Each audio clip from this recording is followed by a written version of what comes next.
Hello and welcome back to I Completed 80s Music with me, the 80s Mixtaper.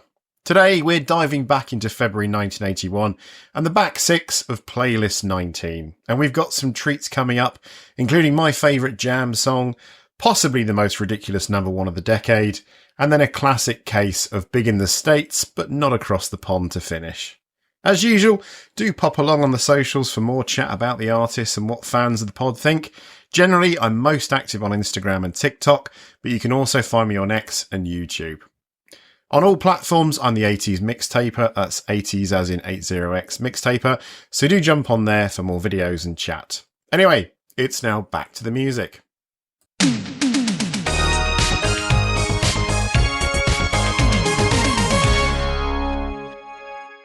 Okay, let's dive into 1981, a year when the UK was grooving through a weird, vibrant haze of post-punk, new wave, and this slinky, soulful thing called jazz funk. We're talking about Freeez, a North London outfit that dropped Southern Freeez, a single that hit number 8 on the UK singles chart in February 1981 and became a cornerstone of British dance music. This is Freeze's moment, their introduction to the world, and this track is a silky, summery jam that feels like a warm breeze, even in the dead of winter. This is track 8, Playlist 19.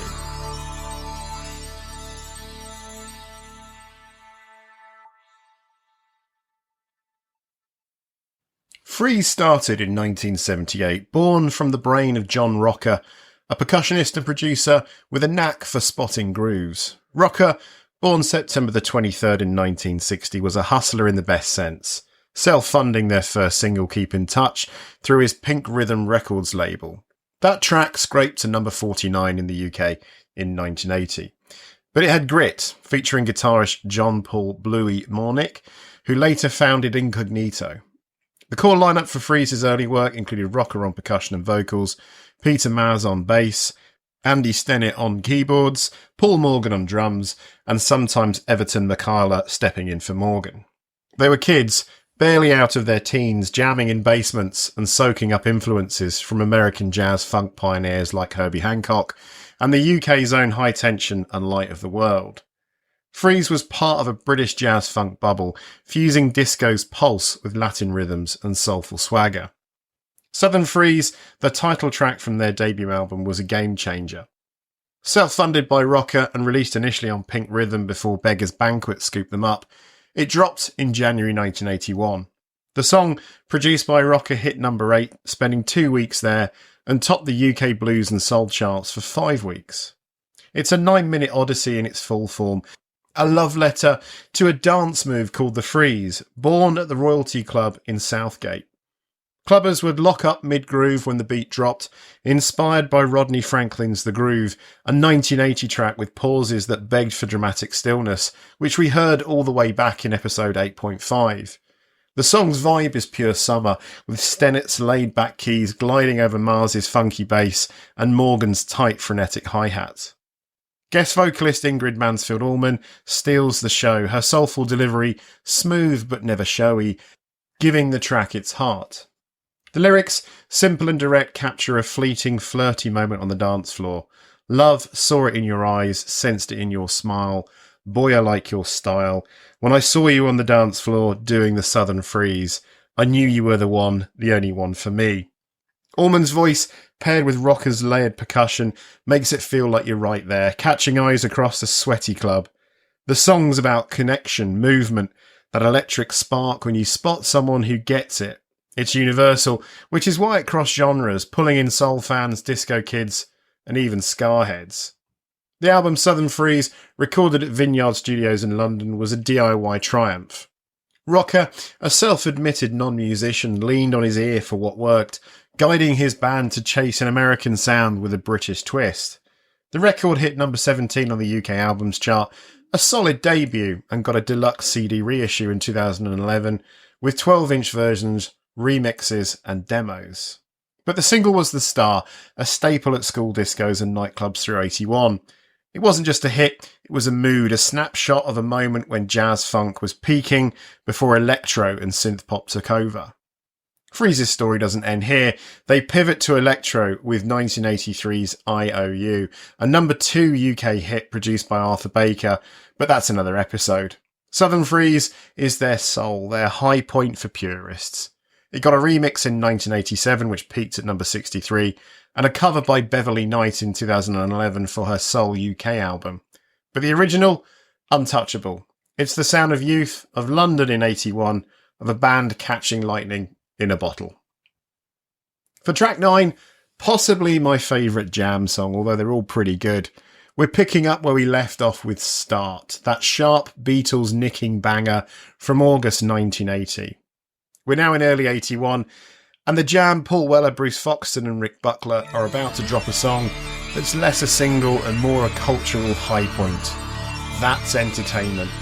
This is the band at their peak, surfing the mod revival wave they helped create, but also staring down the grim realities of Thatcher's Britain.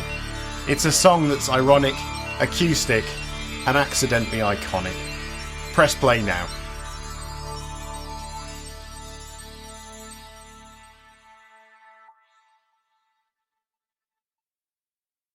So, Start was the Jam's second number 1, a punchy, optimistic riff on hope and connection, released in August 1980.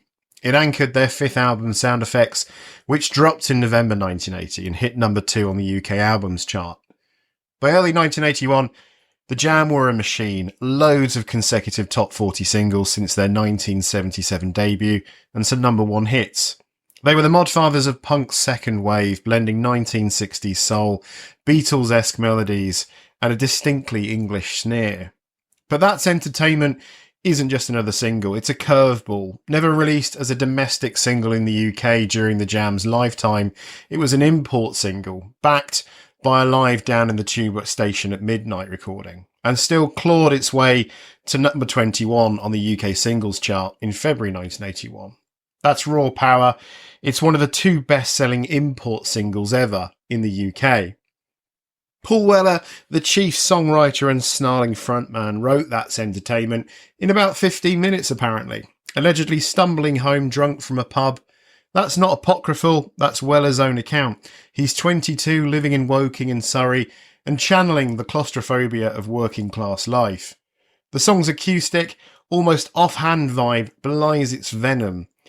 It's a laundry list of urban despair, a police car and a screaming siren, pneumatic drill and ripped up concrete, a baby wailing and a stray dog howling, the screech of brakes and lamplights blinking. These aren't lyrics you sing. Weller's not romanticising the grind, he's holding a mirror to it. The chorus, just the repeated that's entertainment, drips with sarcasm. This isn't Hollywood, it's the dole cue. Musically it's sparse. Weller's acoustic guitar strums anchor it, with Foxton's bass and Buckler's drum keeping it tight, almost jazzy. No electric guitars, no punk bombast, just raw, unfiltered observation. It's the Jam at their most reflective, and possibly their most vicious.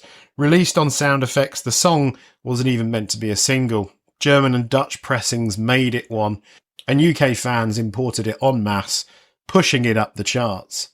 By 1983, a proper UK release hit number 60. A 1991 reissue cracked the top 50.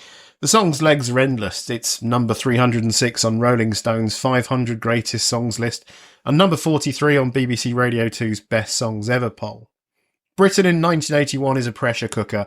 Thatcher's policies are gutting industry. Unemployment's at 2.5 million. Riots are brewing in Brixton and Toxteth. The Jam are the voice of this discontent. Weller, Foxton and Buckler aren't Oxbridge poets, they're working class kids who know the sting of dead-end jobs. That's Entertainment captures the monotony and quiet rage of that life.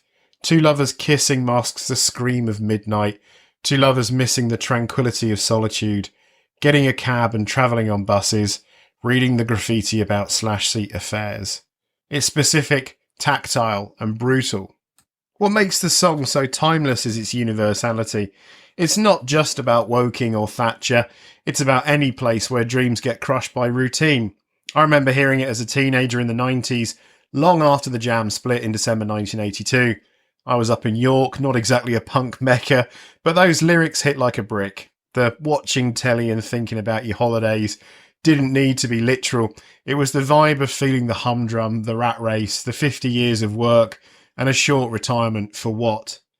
Weller's delivery, half sung, half sneered, made you feel like he was in the room, handing you a pint and a challenge to do something about it. The Jam's influence is seismic.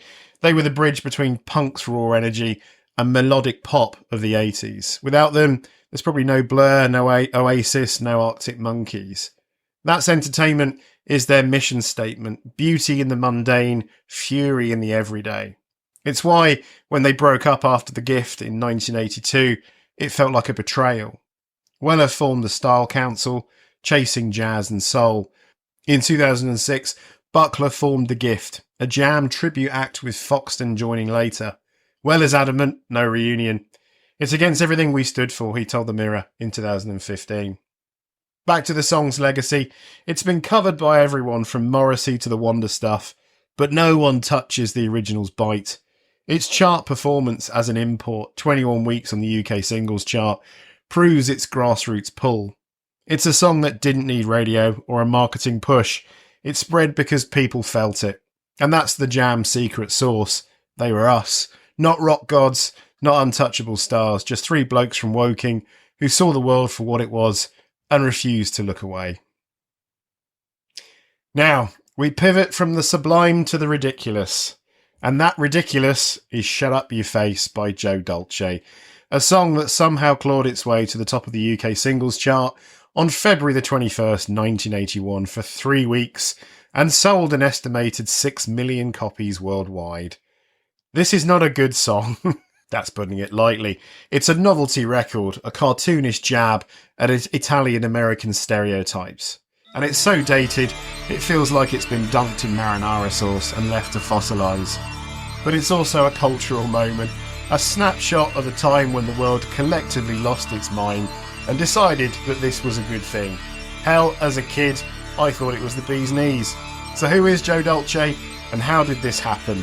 This is track 10.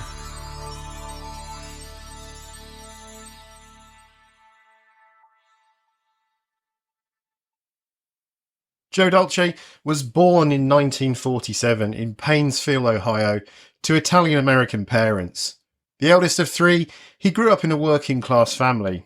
His mum a waitress, his dad a carpenter-turned-soldier-turned-pro bowler.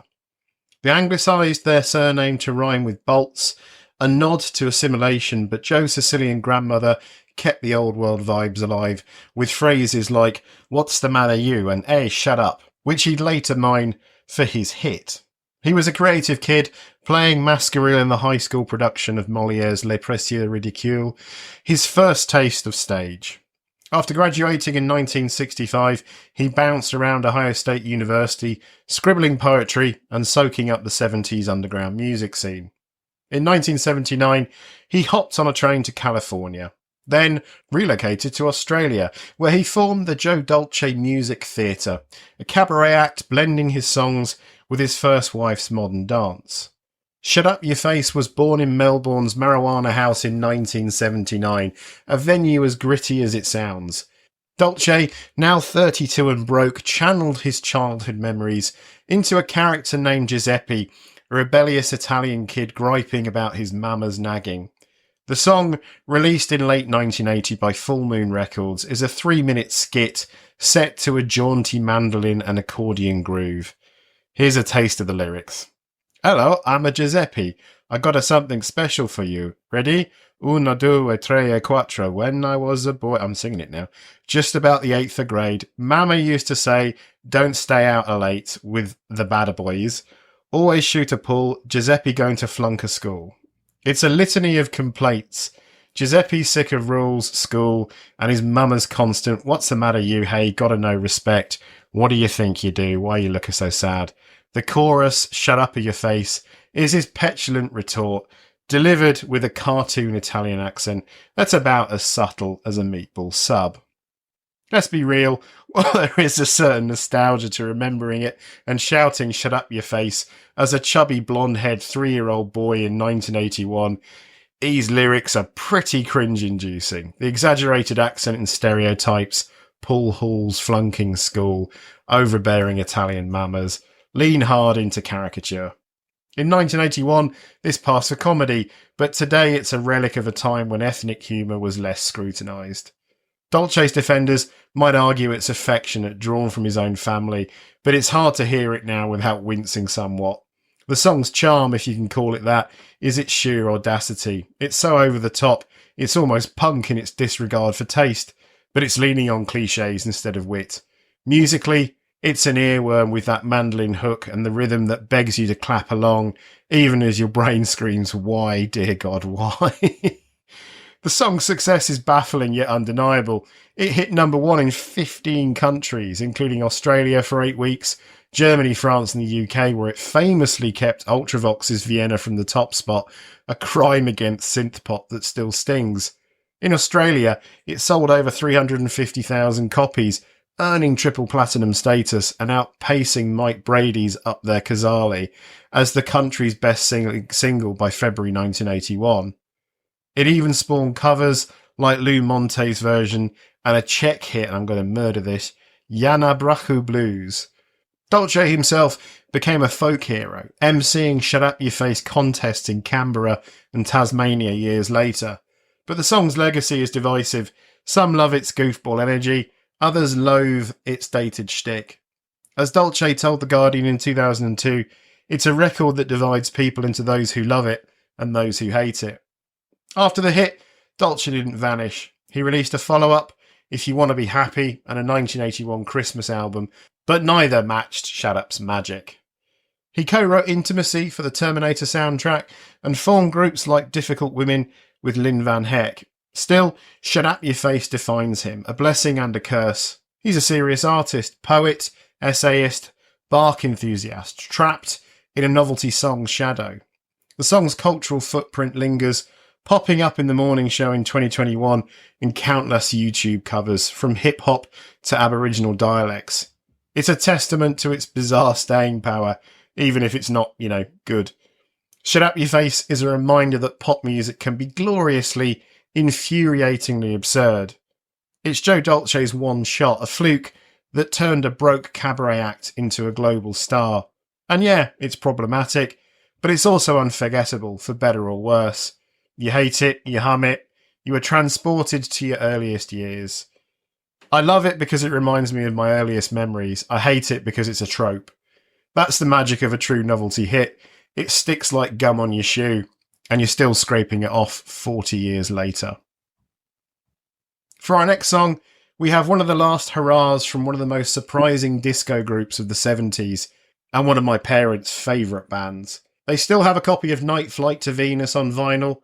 As we know, by 1981 the disco ball was starting to lose its sparkle, and Boney M, the Euro-Caribbean juggernaut cooked up by German producer Frank Farian, dropped Children of Paradise. This single, a synth disco shimmer with a biblical nod, feels like the last gasp of a band that once ruled the charts with glittery abandon. It's a curious artefact, peaked at number 66 in the UK, their lowest chart entry ever, and number 11 in Germany, where they still had some juice. It's not their biggest hit, not even close, but it's a snapshot of a group fraying at the edges, trying to hold on to their magic. Let's get into this one, because Boney M's story is wild, and this is their only spin on this pod. This is track 11.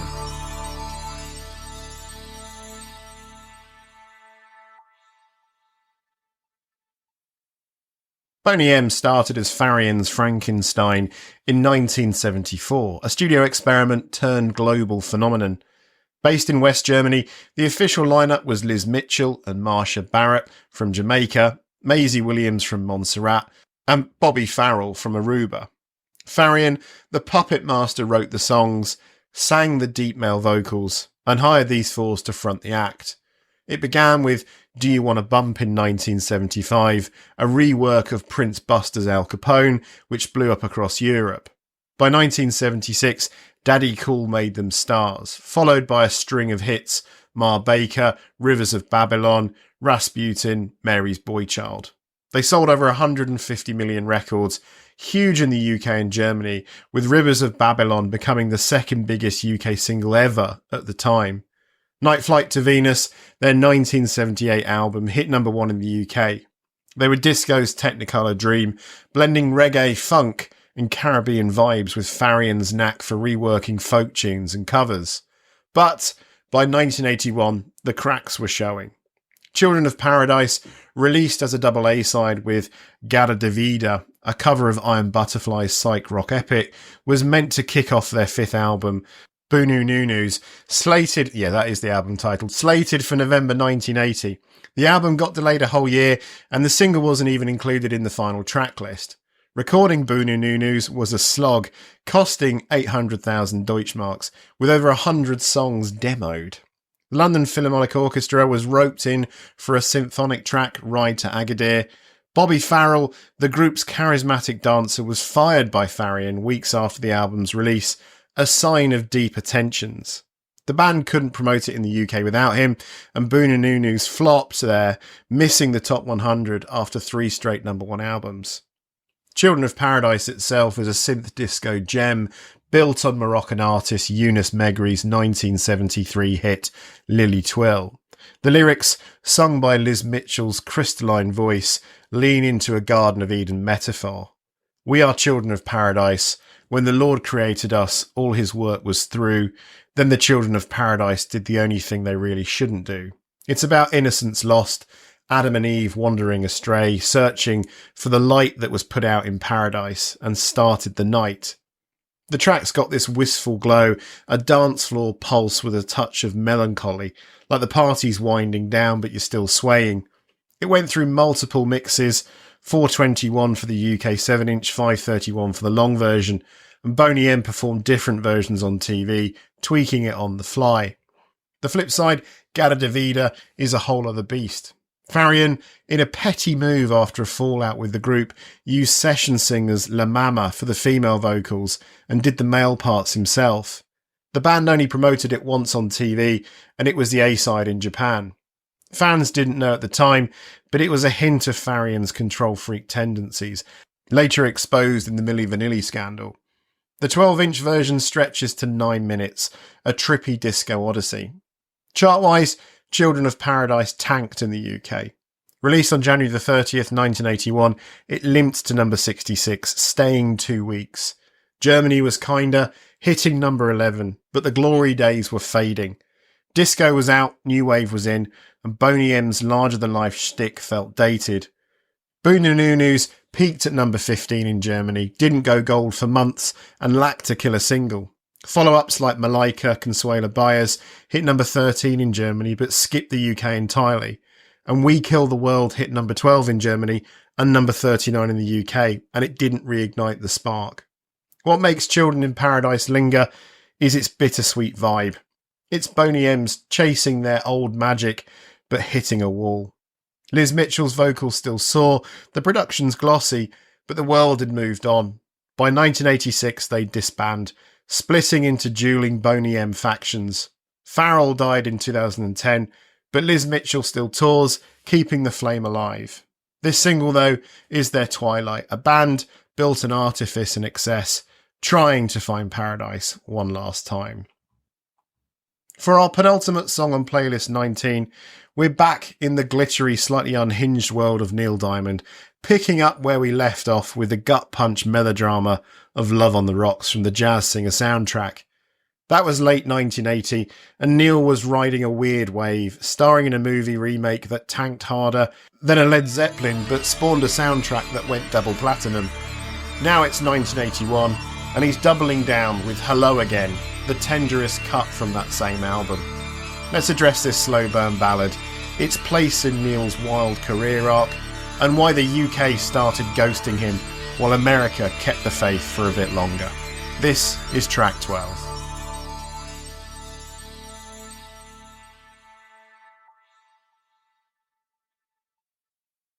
So, Hello Again, written by Neil Diamond and Alan Lindgren, drops as the second single from the Jazz Singer soundtrack in early 1981.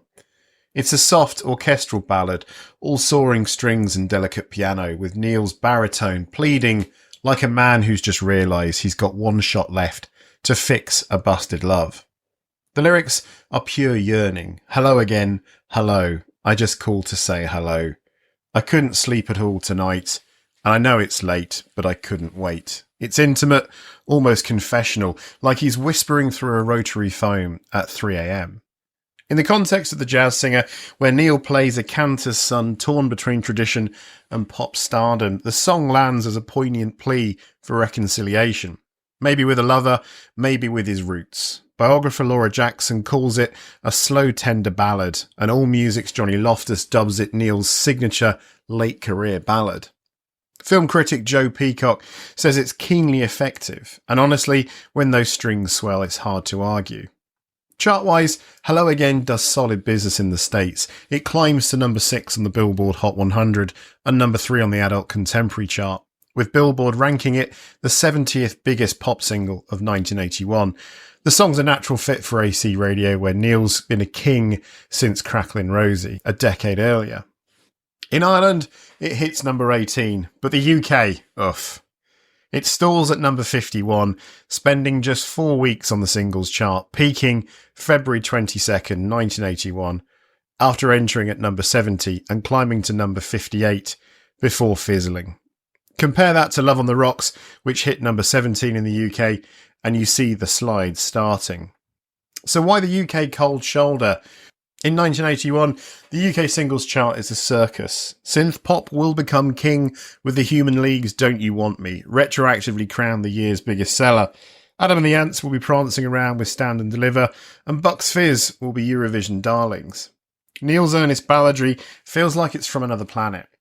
The UK's taste is shifting hard towards new wave post-punk and flashy pop, and a 40-year-old crooner singing about late-night love phone calls doesn't vibe with the kids pogoing to Duran Duran. Plus, the Jazz Singer movie flopped harder in the UK than in the US, so there's no cultural tailwind to boost the soundtrack.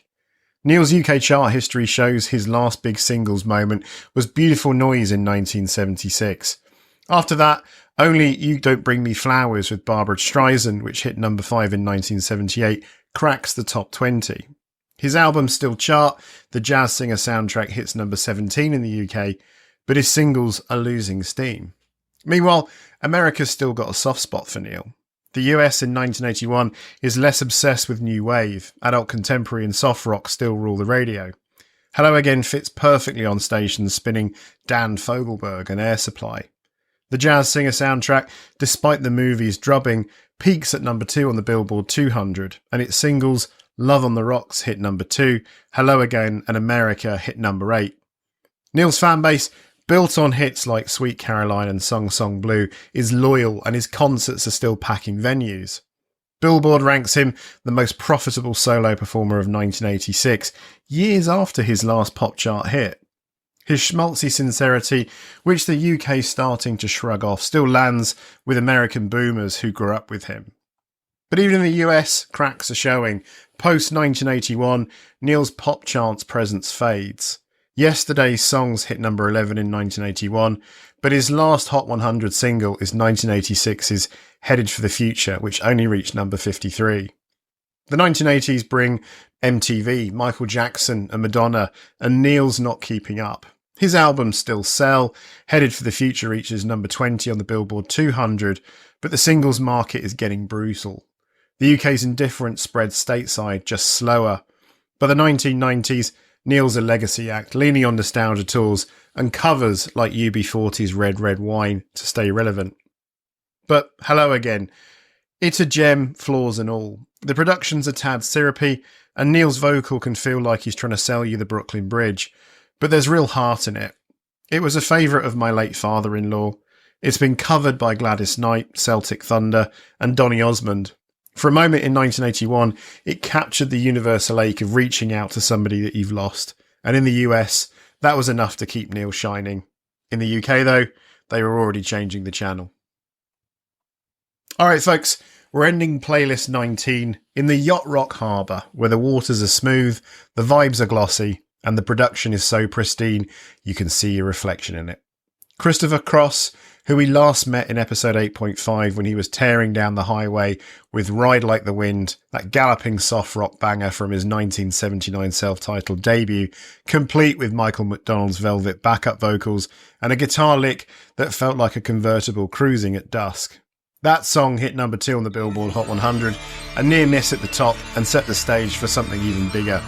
Today, we're diving into the serene, Grammy-sweeping majesty of Sailing, the second single from that same album, released in June 1980 but peaking in 1981's award season like a perfectly timed ocean breeze.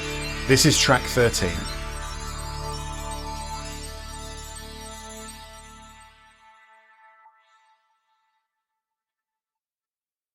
Let's recap because it's been a while. Christopher Cross, born Christopher Charles Jeppert in San Antonio, Texas, is a 29-year-old former cover band guy who's just inked a deal with Warner Brothers. His debut album, recorded in 1979 with producer Michael Amartian, is a masterclass in polish. One of the first pop records to use the 3N digital recording system, giving it a crystalline sheen that sounds like it was mixed in a laboratory. Ride Like the Wind was the appetizer, but Sailing is the main course, a voyage that Cross himself admitted was never meant to be a single. Too introspective, he thought, too gentle for radio, but Warner Brothers saw the magic, and thank God they did, because this song was a massive hit in the US. Sailing hit number 1 on the Billboard Hot 100 on August the 30th in 1980, holding the top spot for 1 week. Across the pond, it peaked at number 48 in the UK in February 1981. Respectable, but not the tidal wave it was stateside. The song's lyrics, penned by Cross, are deceptively simple. Well, it's not far down to paradise, at least it's not for me. And if the wind is right, you can sail away and find tranquility. Oh, the canvas can do miracles, just you wait and see. That canvas line, Cross later clarified, it's a painter's canvas, not just the boat's sail, a nod to art's transformative power, though the nautical metaphor is what sticks. The song's not about literal sailing, Cross wasn't exactly a yachtsman, it's about escape, freedom, the kind of inner peace you chase when the world feels heavy. Some say it was inspired by Lake Travis near Austin, others by a friend who took him sailing as a kid. Either way, a beautifully calming metaphor. Musically, Sailing is a yacht rock cornerstone. Amartian's production is like a warm bath, and Cross's buttery vocals float all over it. The arrangement, which nabbed a Grammy for Best Arrangement Accompanying Vocalist, is a who's who of session pros.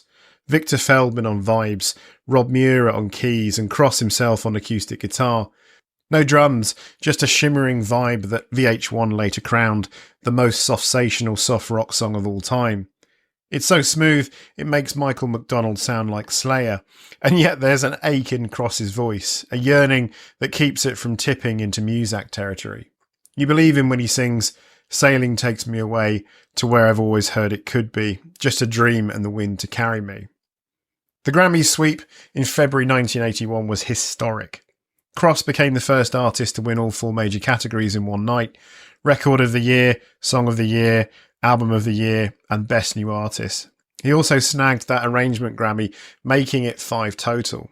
The album, already platinum, went 5 times platinum, selling over 5 million copies. Cross beat out Pink Floyd's The Wall and Frank Sinatra, which left Jaws on the floor. Billboard called it a major upset, and Warner Brothers was so stunned they didn't even plan an after-party. Cross, ever the humble Texan, told Songfacts in 2013 that meeting David Gilmour, who jokingly ribbed him for beating The Wall, was surreal. "It's voted on by your peers," he said of the Grammys, "so it's humbling." Sailing, a song by an unassuming guy from San Antonio about tranquility, like he's cracked the code to inner peace. The song's ubiquity on FM radio, in dentist's office, on Seinfeld and Family Guy decades later, made it easy to dismiss as yacht rock wallpaper. But listen closer. There's a quiet rebellion in its softness, a refusal to scream when everyone else is shouting. Cross wasn't trying to be Springsteen or Bowie, he was just being himself, and that authenticity cut through. The aftermath: Cross's star burned bright but brief. His 1982 Oscar win for Arthur's theme, Best You Can Do, a song we will definitely hear on this pod, kept the momentum, but his 1983 follow-up, Another Page, went gold, not platinum. MTV's rise didn't help. Cross wasn't a video star, and his racing helmeted Charm the Snake clip, directed by a young David Fincher, couldn't change that. By the mid-1980s, he was fading, a victim of shifting tastes. But Sailing endures, covered by everyone from NSYNC to Barry Manilow. It's the sound of a moment when soft rock ruled, when a guy with a guitar and a dream could sweep the Grammys and make you believe in miracles. Sailing is Cross's masterpiece, a song that's both a warm hug and a middle finger to chaos. It's the sound of a guy who looked at the world and said, I'm going to find my paradise, and you can't stop me. Play it loud, let it wash over you, and for 4 minutes, you're out there on the water too.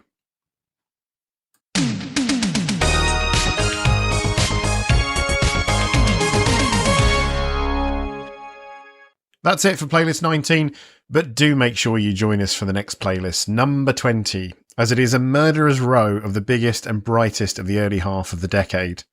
Britain's biggest band in the 80s, Duran Duran, Britain's biggest female solo artist, Kim Wilde, and Britain's biggest male solo artist, Shakin' Stevens, and loads of other great songs as well. Please do give us a follow on your podcast platform of choice to get the latest episodes, plus it helps me rise up the rankings. Have a lovely week, and we'll see you next time on I Completed 80s Music. Take care.